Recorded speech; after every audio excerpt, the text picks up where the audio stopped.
para que nos ayude a analizar esta situación, para ver si esta incertidumbre, si esta desconfianza que hay en el gobierno, que además vive los coletazos del exterior. A ver, si Brasil sigue devaluando, hay problemas para la Argentina. Si Turquía entra en default, va a haber problemas para la Argentina. ¿Puede pasar esto que algunos dicen que puede ser muy posible?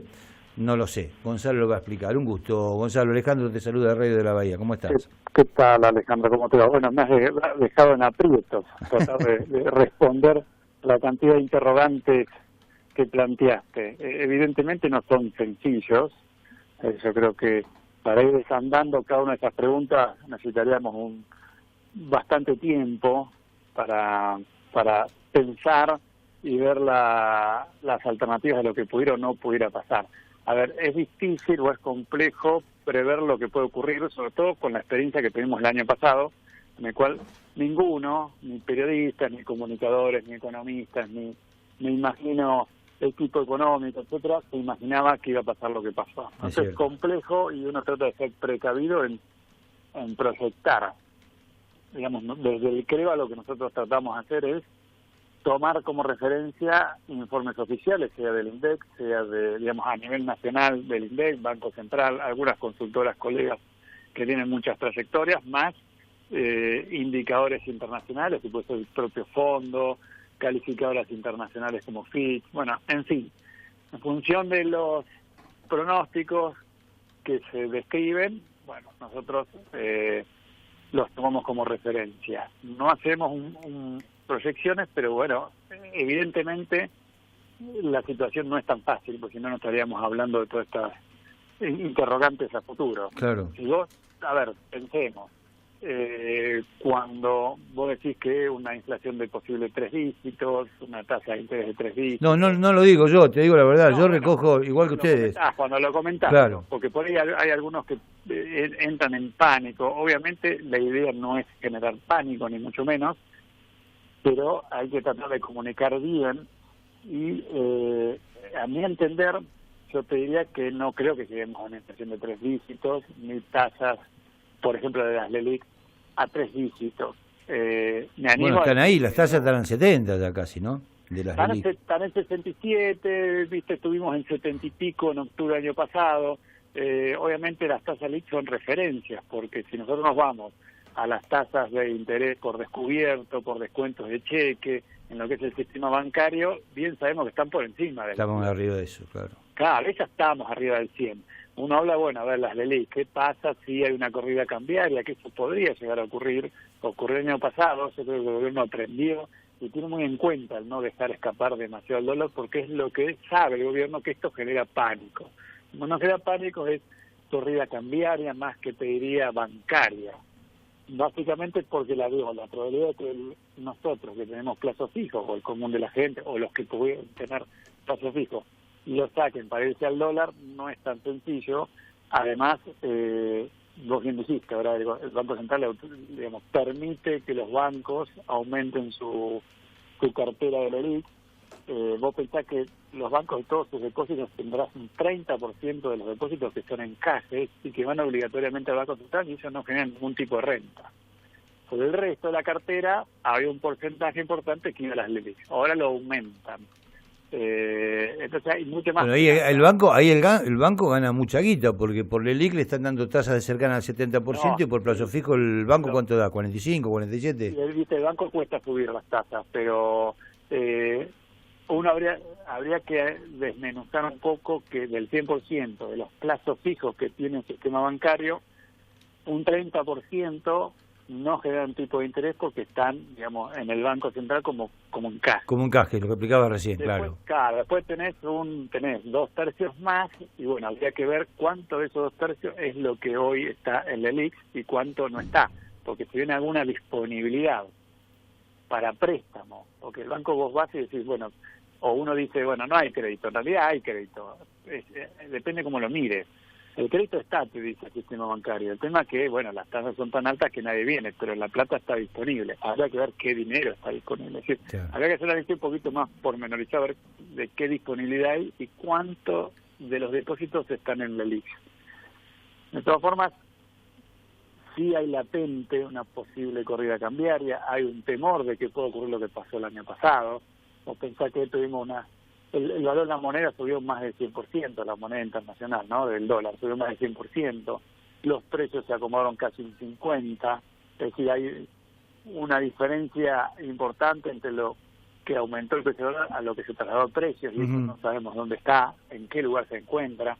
A veces ese traslado de variación de tipo de cambio al precio no solo sucede en 3-4 meses, sino puede ser en un año. Claro. Es decir, está latente, que si donde Es la inflación en los costos, sería. Claro, donde se recompone y se recompusiera el consumo, posiblemente viéramos aumentos rápidos en los precios. Diríamos, ¿por qué si está tan decaída la actividad? Y porque hay una especie de inflación reprimida, que habría que ver quién es esa inflación reprimida a través de los comercios minoristas, porque el mayorista en la inflación subió 20 puntos por encima de la minorista. Entonces, ¿quién es el que está soportando el no traslado de los precios al consumidor final? Posiblemente el comerciante, por eso está complicado. Porque claro, si encima no vende, si aumentan, sigue pagando los precios, menos va a vender. Ahora, algunos comerciantes, algunos comercios, algunos sectores, por lo menos un poco la sensación que uno percibe o recibe también de lo que van comentando, ¿no? Ponerle que llegue un aumento inflacionario del 10%. En vez de subir un determinado producto al 10%, algunos le ponen un poco más, un 15, un 17, porque saben que va a volver a subir. Es decir, eso también va generando cada vez más. Sí, tiene que ver también. Sí, yo entiendo lo que vos decís. Por las dudas. Claro. Por la desconfianza, eso es desconfianza. Siempre tenemos excusas y decir, por las dudas, yo lo subo un poco más de lo que puede ser la inflación. Sí, eso ocurre. Pero bueno, volviendo al otro, es verdad que el gobierno tiene muy claro que no quiere que se dispare el dólar, por lo menos hasta las elecciones, que quiere que baje la inflación, está costando. Nosotros acabamos de publicar el índice de precios, hoy mismo el índice de precios de marzo en Bahía Blanca, eso nos arrojó 3,4 con respecto al 4% que nos había dado en febrero. Es una pequeña desaceleración, pero no debemos olvidarnos que 3,4 es un índice mensual muy alto, claro, todavía. Es altísimo. Pero ya nos dio 10,1% en el primer trimestre. Bueno, el relevamiento que hace el banco, las empresas, la consultora en el Banco Central, están hablando ya de una inflación de entre el 36 y el 37 para este año, muy lejos del 23%. Salió publicado hoy, y si uno toma digamos, publicación de hoy, que pronostica en 36%, si vos tomás lo de los meses anteriores, el principio de marzo pronosticaban un 32 prácticamente, el principio de febrero un 29 y el principio de enero un 28,7. Fíjate que a medida que fue pasando el tiempo, siempre un poco más, se van actualizando hacia el alza, claro, las expectativas de inflación. Pero bueno, a mi entender no creo que haya un corralito, a mi entender no creo que haya un bono, pero bueno, lo digo porque los bancos tienen liquidez, están sólidos, no es lo mismo de lo que ocurrió en el 2001, pero hoy ojalá ocurra así, como digo yo, o como todos pensamos, ojalá que no haya ninguna corrida de ningún tipo. Ahora, hablando de eso, Gonzalo, hablando de la corrida que puede traer otra vez una fuga de capitales importantes, de guita, en definitiva, a la Argentina. Sí. La situación internacional, que Argentina lo tiene debilitado, digo, Brasil, creo que fue en febrero, si no me equivoco, hizo una devaluación de su moneda y va a seguir devaluándola, porque también es una exigencia interna del Brasil. Turquía, que nos enteramos de Turquía después de que entró en problemas, que se devaluó su moneda y repercutió en Argentina, está casi en un default. Tomemos esos dos países nada más, uno que tiene bastante que ver con nosotros, el otro que no tiene nada que ver con nosotros, como Turquía. Ni hablemos de la guerra comercial entre China y Estados Unidos, la consecuencia que puede tener. Tomando esos dos nada más, ¿puede generar acá otra corrida, otra fuga en la Argentina? No sé si decir fuga, pero lo que está claro es que nosotros, digamos, los fundamentos económicos que tenemos no son lo suficientemente sólidos como para no mirar hacia afuera de la frontera. Tenemos que mirar lo que ocurre con nuestro principal socio comercial, que está mirando hacia otras políticas económicas, que está mirando hacia otros bloques comerciales y no mira al Mercosur, donde está llevando adelante cambios en políticas o en previsión social, etcétera. Y Brasil es, no sé, está dentro, obviamente, de las 10 economías más grandes del mundo. Entonces, cualquier circunstancia de eso a nosotros nos va a pegar muy fuerte, porque además nuestra parque automotor en gran medida lo exportamos a Brasil. Entonces, cuando Brasil anda mal, o si Brasil devalúa, evidentemente nos hacemos más caros nosotros Claro. con nuestros productos. Entonces, cuando los mercados emergentes, nosotros formamos parte de eso, empieza a haber una devaluación en los países que lo componen, nos arrastra a todos. El tema es que en los últimos, desde hace un año prácticamente, hemos sido los campeones en la devaluación. Olvídate de Venezuela, ¿no?, que es un caso aparte. Pero después el resto hemos devaluado muchísimo más que Brasil. Pero donde Brasil devaluó, nosotros vamos atrás, claramente. Y cualquier problema de default que pudiera tener Turquía también nos afecta. Por eso estamos también siendo vistos a nivel internacional en que si cumplimos no podemos cumplir con el fondo. Entonces, cualquier movimiento externo, más China, como decís, con Estados Unidos, que hace meses que venimos escuchando y parece que llega un arreglo y no lo vemos, no lo leemos por lo menos, y si encima metemos o incorporamos a Venezuela con quizás alguna guerra geopolítica con Estados Unidos, con Rusia, con China, y sí, está complejo. Incluso las proyecciones de crecimiento internacional son a la baja, igual que menor movimiento de comercio internacional, las economías tienden más al proteccionismo, sobre todo estas dos grandes economías que te mencioné, salimos perjudicados todos. No Claro. solo nosotros, sino todos. Quizás nosotros un poco más porque estamos más endebles Estamos flojitos. en el momento económico. Claro. Y si miramos hacia adentro es, bueno, ¿qué pasa con el dólar?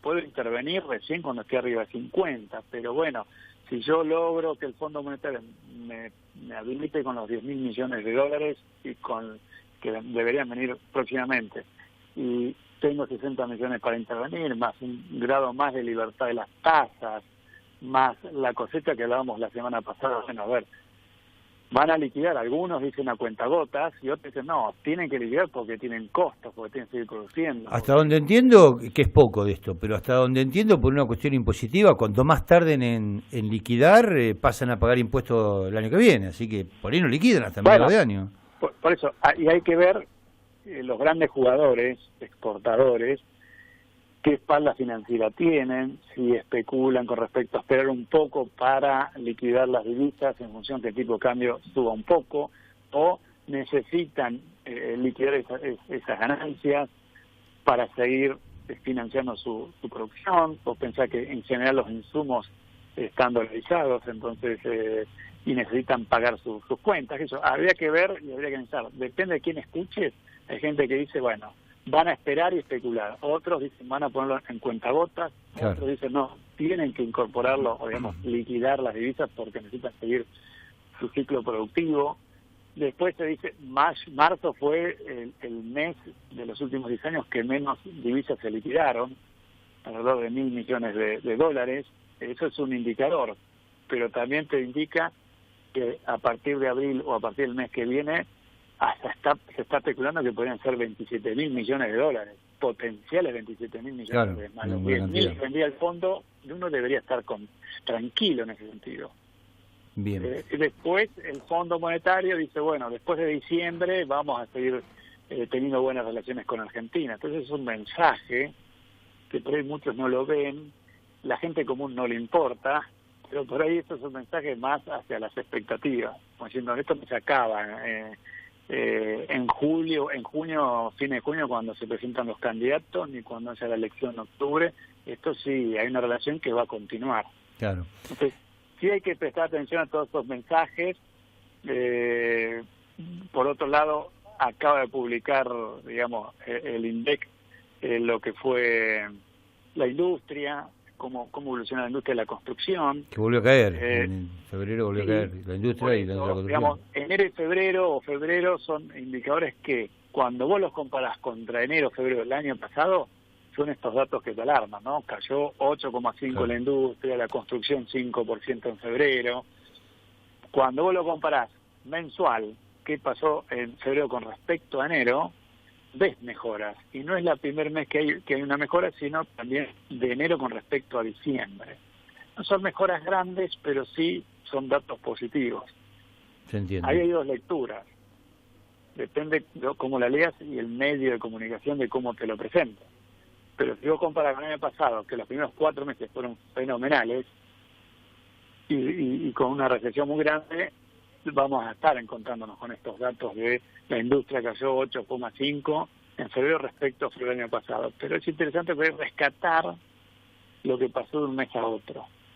Y obviamente no es para tirar manteca al techo, pero es para seguir mirando esa relación mensual, porque después de, si uno lo ve que se sostiene el tiempo, uno podría decir, bueno, a ver, estamos empezando a despegar, o por lo menos podemos decir, bueno, ya está. El tema es cuando se derrama eso en la gente, en los salarios, en menos tasas para las pymes.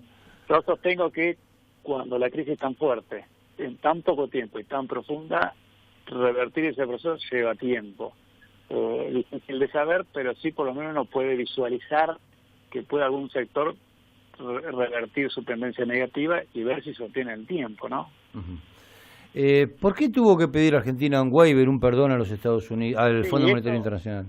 Eso fue básicamente porque a principio de este mes, ahora estos días que están transcurriendo, tenía que presentar información estadística vinculada a la cuestión fiscal y no alcanzaba, digamos, no tenía disponibles esos datos que eran exigidos por el Fondo Monetario. Entonces pidió un perdón. Bueno, perdoná, una especie de waiver es un perdón, es un prorrogar un poco lo que yo necesito. ¿Pero cuáles son los datos que tenía que entregar que no los tenía disponibles? Porque la verdad que un gobierno que está en un acuerdo con el fondo y cumpliendo las exigencias casi a rajatabla de lo que exige... No, fiscales tiene que ver con déficit fiscal primario, con, digamos, con lo que son la cuestión impositiva. Mis amigos en el barrio dicen, lo dibujan y después lo presentan. Bueno, pero mis amigos no entienden nada. Lo entiendo, pero de todas formas yo creo que puede tener muchas interpretaciones, porque puede ser hasta una interpretación política, como diciendo estoy cumpliendo, me estoy esforzando, pido un perdón o una prórroga que hasta quizás fuera innecesaria, porque si no dispone de los datos, el tema, bueno, depende del ángulo que los veas, porque si bueno, no disponés, ¿por qué no lo disponés? ¿Por qué se tardó tanto? ¿No sabía que se iba a tardar? ¿Qué pasó en el medio? Claro. Nosotros no estamos investigando esa cuestión puntual, es por lo que uno lee, es ya, te pedimos una prórroga porque no tenemos datos fiscales en el momento que vos lo necesitas. Y eso me dijo, sí, no pasa nada. Algo así, como lo que lo relajó. El tema en los medios, los titulares, era mucho más, te asustaba un poco más esa lectura. Cuando uno después lee el artículo, investiga un poco, bueno, no, al principio no pareciera ser tan complejo. Bien. Gonzalo, como siempre, te agradezco el tiempo que nos dedicás para tratar de entender un poco esto que nos pasa en el país. No, un gusto y, bueno, a disposición de ustedes. Igualmente. Un abrazo grande. Saludos, un abrazo grande. Adiós. Gonzalo Semilla, el director del Centro Regional de Estudios Económicos de Bahía Blanca, Argentina, no del CREVA. Bueno.